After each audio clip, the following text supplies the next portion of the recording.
એ ઘરનું આકારની કઢાવવાની જરૂર પડે, ઘર વેરા ભરવાની જરૂર પડે. પછી તમે ભણતા હશો તો તમને આવકનો દાખલો કાઢવાની પણ જરૂર પડે. એ બધું કામ પંચાયતમાં થાય.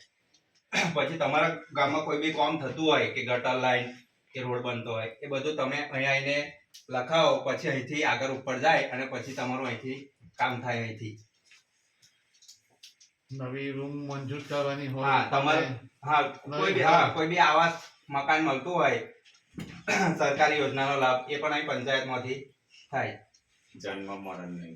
જન્મ મરણ તો હવે આપણે પીએસસી થઈ ગયું છે. પંચાયત તો ખાલી એવું પણ અહીંયા નહીં હોતું. ખાલી આપણે દાખલા નીકળે ને. જાતિનો દાખલો પણ મામલતદાર. આપણે ખાલી આવકનો દાખલો.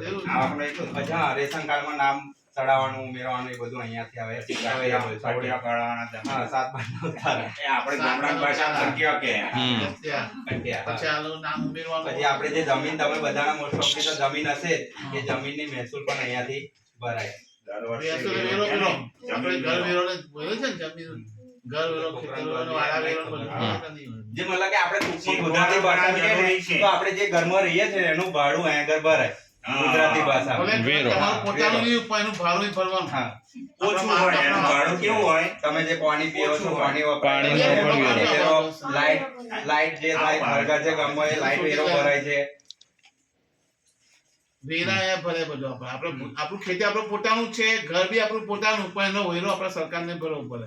તો બહુ ઓછો હોય.